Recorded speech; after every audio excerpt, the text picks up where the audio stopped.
Contraponto hoje recebe em seus estúdios uma figura muito querida, o deputado federal José Eduardo Martins Cardoso. Como vai, deputada? Bem, um prazer estar com você aqui. O prazer é nosso. Bem, professor de Direito Administrativo e Filosofia do Direito, já foi vereador, como disse, é deputado federal, aliás, figura imprescindível nas comissões, inclusive das CPIs, além do que preside a comissão que avalia a reforma judiciária.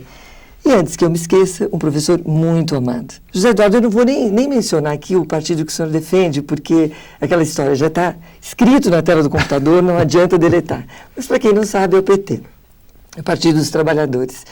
Mas o senhor já tem experiência mesmo disso. E aqui é o seguinte, quanto mais inteligente for o entrevistado, mais nós o colocamos em saia justa. Mas o senhor já está também acostumado com isso. Eu não vou isso. ficar em saia justa. Não vai ficar em saia justa. Bom, vamos começar. Por falar em saia justa, o senhor é a favor das mulheres na Câmara, no Congresso? Claro que enfim? sou. Aliás, eu sempre fui um homem feminista, digamos assim. Eu me recordo que eu comecei a trabalhar na Câmara de São Paulo como assessor de uma feminista, à época que era a vereadora Irene Cardoso. E escrevi, inclusive, com ela um livro sobre o direito da mulher na Constituição. Maravilha. Eu sempre defendi as mulheres, o direito da mulher, o combate à discriminação e, portanto, defendo a presença da mulher na política. Agora, se a maioria fosse de mulheres, o senhor ainda assim gostaria ou começaria a se preocupar? Seria democrático. Seria democrático. Eu acho que, no fundo, o dia que nós tivermos uma sociedade em que se supere o machismo e se supere a discriminação, pouco vai importar se é a maioria de homens ou de mulheres. A questão vai ser tratada de uma maneira sem preconceito pela população. Vamos falar um pouquinho sobre o tratamento que seus colegas têm dado aos depoentes nas CPIs, né? O senhor até teria feito uma declaração a respeito, dizendo que é um absurdo a forma como eles tratam esses depoentes, que na verdade o que acontece lá são perguntas inadequadas, desnecessárias, umas gracinhas, piadas, enfim, o senhor realmente teria declarado isso? Declarei, acho inaceitável o desrespeito à pessoa depoente. Pode ser um criminoso, pode ser uma pessoa inocente, não importa. Todos merecem ser tratados com dignidade. E, portanto, certas brincadeiras, certas colocações são muito inoportunas. Mas, e agora eu faço uma pergunta. Os senhores ficaram, assim, muito bravos quando um alto funcionário do governo chamou os membros da CPI de bestas feras. Veja, uma coisa é você chamar o deputado Zé Eduardo, o deputado X de besta fera. Outra coisa é chamar os deputados, genericamente, o órgão como composto por bestas feras, ou como se fosse um circo, como disse à época esse manifestante. Ora, isso é inaceitável. Uma coisa é a instituição, outra coisa é o homem. E o senhor acha que foi uma atitude assim democrática? O que aconteceu com aquele alto funcionário, ou seja, o fato de ter sido assim afastado da função que exercia? Eu acho que foi correto. Uma pessoa não pode tratar com falta de urbanidade um depoente e também não pode tratar com falta de urbanidade o legislativo. Ou seja, um homem público, uma mulher que atua na vida pública, não podem, em momento algum, ser desrespeitosos com autoridades ou com cidadãos comuns. Certo. Bom, mas de qualquer maneira, né, aqueles que entrevistam os depoentes hoje, em alguns momentos eles faltam um pouco com respeito, não faltam? E é um absurdo o que acontece. É um absurdo, né? É um absurdo, acho que nós temos que... Não é o seu caso, mas... Não, eu procuro o máximo possível ser elegante e em momento algum tentar ofender a pessoa. Uma coisa é ser duro na arguição, outra coisa é ser mal educado. Há uma diferença muito grande. É, tá certo. Uma outra coisa também que tem chamado a atenção é a forma como os advogados são tratados. Eles não podem... É um absurdo. Não pode falar, praticamente é uma presença de o advogado, não é uma presença física só, claro, não é mesmo? Claro.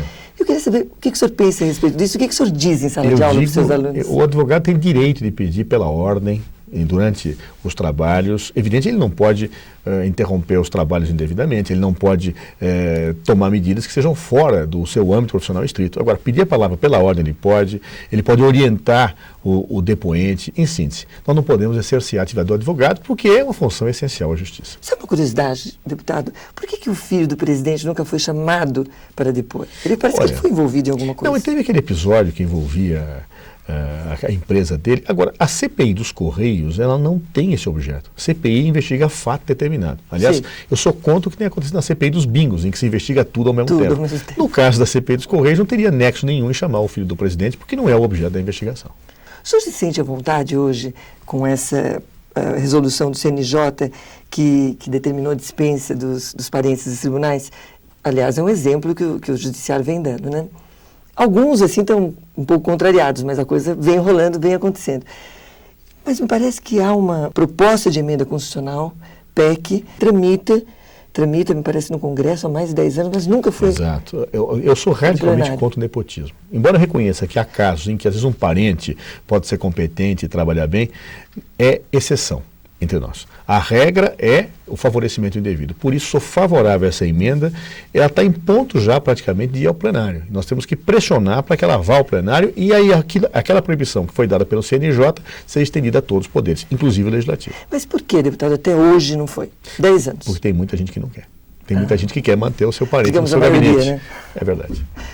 Não sei se é a maioria, viu? Mas eu diria que uma parcela... Mas o senhor não está dentro, né? Com certeza. Se houver uma maioria no sentido contrário, eu sou minoria declarada. Absoluta, está bem. Deputado, a emenda constitucional 45 não alterou a forma de nomeação dos ministros do STF. Hoje, o atual presidente, que é do seu partido, ele parece que já nomeou 5 e nomeará mais 2. O senhor acha que é correta essa forma de nomeação? O senhor não acha que seria mais democrático se a OAB participasse, se a magistratura, se o Ministério Público? O que o senhor pensa a respeito? Eu acho que nós temos que pensar numa mudança dessa forma. Eu não me agrada. Embora seja semelhante ao modelo americano, a forma do presidente escolher sem nenhum tipo de participação da sociedade, eu acho que não é boa. Nós temos que criar um mecanismo em que... centralizada, né? Centralizado e direcionado. Eu acho que seria ideal que nós tivéssemos algum tipo de consulta para órgãos da sociedade civil. O senhor também já se manifestou contrário à elevação para 75 anos da compulsória, da compulsória dos magistrados. Por que se a Constituição expressa com a vitaliciedade, enfim, que vitaliciedade é essa que então pararia aos 70 anos? A vitaliciedade ela é uma garantia de permanência no cargo absoluta, o que não colide com a necessidade de alguém ser aposentado a uma certa idade. Eu não sou contra até que ficassem até 75 anos os servidores, mas não uma medida só para magistrados. A aposentadoria compulsória ela vale para todos os servidores, então não há por que diferenciar magistrados e não magistrados. Agora, no que se refere especificamente ao magistrado, se houver uma mudança para todos os servidores para 75, senhor é a favor que nenhum problema, vamos discutir o que é melhor. O que eu acho, porém, é que não pode haver o casuísmo. Quando alguém que interessa vai se aposentar, não, vou deixar mais uns aninhos lá e vamos mudar a regra do jogo. Não, a regra do jogo vale para todos ou não vale para ninguém. Está bem. A Constituição garante ao Judiciário autonomia financeira. Mas nós sabemos que isso não procede. Muitas vezes é preciso haver uma influência política. Na sua opinião, o que o senhor sugeriria para que isso se modificasse? Se nós estivéssemos falando numa realidade ideal, talvez o correto fosse que o Legislativo e o Judiciário tivessem um orçamento impositivo, ou seja, não seria meramente autorizativo. Você teria rubricas fixadas, aprovadas, e aí os gastos seriam feitos daquela maneira e definidas de maneira que o Executivo, inclusive, não pudesse ter qualquer tipo de cerceamento. Agora, para construir uma proposta como essa, tem que ser numa nova Constituição. E numa Constituição que pudesse ser feita de forma originária, porque a maneira com que está colocada... Não poderia ser uma emenda. Não, eu creio que essa emenda seria inconstitucional porque atingiria cláusulas pétreas. Então, somente numa nova Constituição, com manifestação do poder constituinte originário, quer dizer, com ruptura daquilo que existe hoje, é que nós poderíamos ter um novo modelo nesse ponto. Pois é, telespectador, nada como falar com um professor de direito, né? Ele nos explica perfeitamente bem. Mas, e agora? Deputado, o que o senhor espera como representante do povo do Tribunal de Justiça de São Paulo? Tivemos uma mudança recente, o atual presidente é uma pessoa democrática, aberta, eu simpatizo muito com a forma com que ele se relaciona, inclusive com a sociedade. Ele foi presidente da APAMAGES. Dr. Celso Limonge. Sim, Celso Limonge. Eu participei de muitos debates com ele, é uma pessoa encantadora e acho que vai fazer uma grande gestão. E é o que eu espero dele, modernidade, democratização, transparência na gestão do judiciário. Inclusive contraponto aqui, né? Inclusive contraponto. Deputado, o nosso tempo do primeiro bloco já está se esgotando, mas eu sei que o senhor, não sei se eu estou batendo muito no senhor aqui hoje, mas o senhor se sai muito bem, o senhor se sai muito bem. Se todo mundo batesse que nem você está batendo, seria maravilhoso. Mas eu acho que eu até arrisquei perguntar tudo isso, porque o senhor é uma pessoa muito igual, por duas razões. Primeiro, porque o senhor é uma pessoa muito igual, muito simpática, muito igual, então o senhor nos deixa à vontade, deixa a imprensa à vontade para perguntar o que for. E segundo motivo é que o senhor tem uma qualidade ímpar, vamos dizer assim. O senhor é São Paulino fanático. É verdade. Não estou mentindo aqui. Não está mentindo não. Então, eu queria que o senhor... Embora tenha uma filha corintiana. Tem uma filha corintiana, já estou sabendo. Vai para o segundo bloco essa nossa conversa. Mas o que eu queria, para terminar esse primeiro bloco, que o senhor finalizasse contando para o telespectador, por que o São Paulino, por que todo São Paulino é tão fanático? Por que ele não consegue andar no caminho do meio? Nós somos decididos naquilo que a gente quer. no fundo, o Brasil é o país do futebol, né? Isso apaixona a gente, você vê todo mundo, sempre quando fala em futebol, se inflando. Há pessoas que não gostam do futebol, mas é uma minoria. No fundo, quando você tem uma cor de uma camisa de um clube, é uma delícia você poder ficar com aquele fanatismo, é gostoso. E o senhor sempre foi, desde criancinha? Desde pequenininho. Meu pai era São Paulino, aliás, é São Paulino. É São Paulino. E eu seguia a trilha dele. E fanático como o senhor também? Fanático como eu. Que bom. Bem, nós vamos parar um instante, daqui a pouco nós voltamos.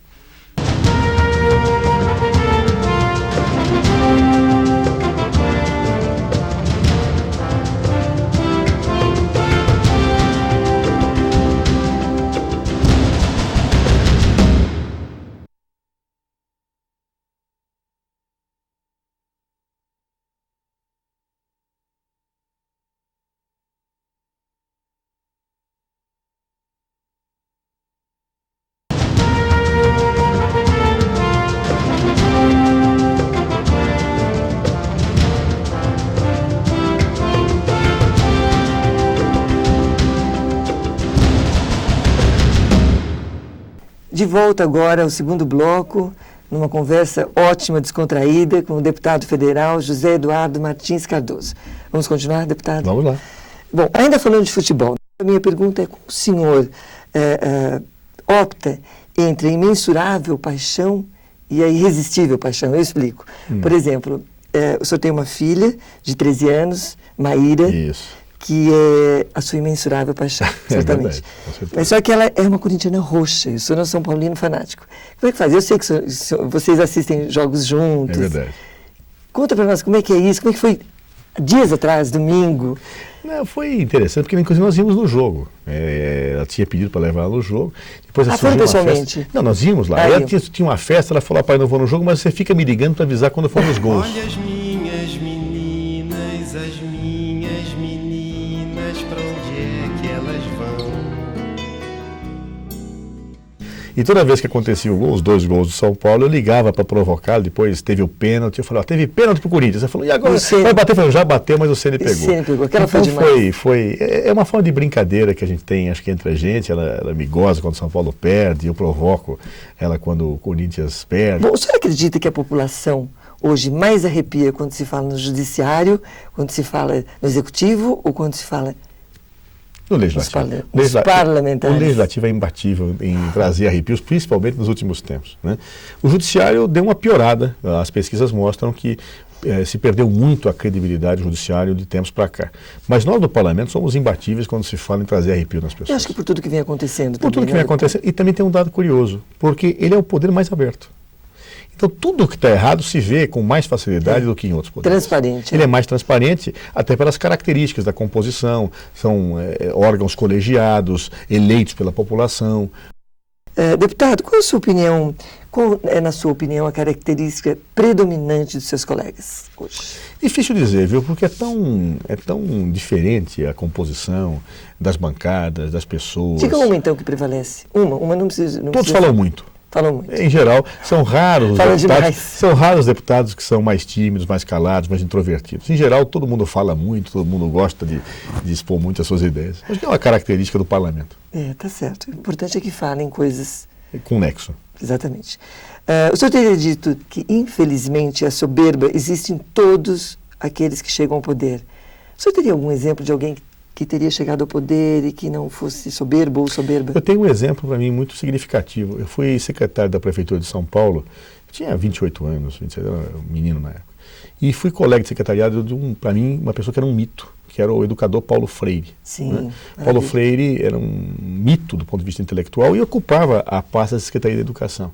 Mas eu te falo com franqueza, eu não vi naquele homem, seja pelo poder intelectual, seja pela parcela de poder do Estado que ele exerceu, um mínimo de arrogância, um mínimo de soberba. É uma pessoa que realmente mostrava que era um sábio. E os sábios, né, se curvam diante de situações que, evidentemente, aqueles que não são sábios acabam querendo apresentar-se, né, como soberbo. Né? E eu acho que às vezes que me percebo sendo arrogante, porque todo mundo às vezes, né, tropeça. Mas quando me percebo, eu me sinto muito mal. O importante é eu me perceber. Ter essa consciência, eu tento, né? o mais possível, evitar que isso aconteça, porque eu acho que é um dos defeitos piores que o homem tem. Não tenha dúvida. Quando o senhor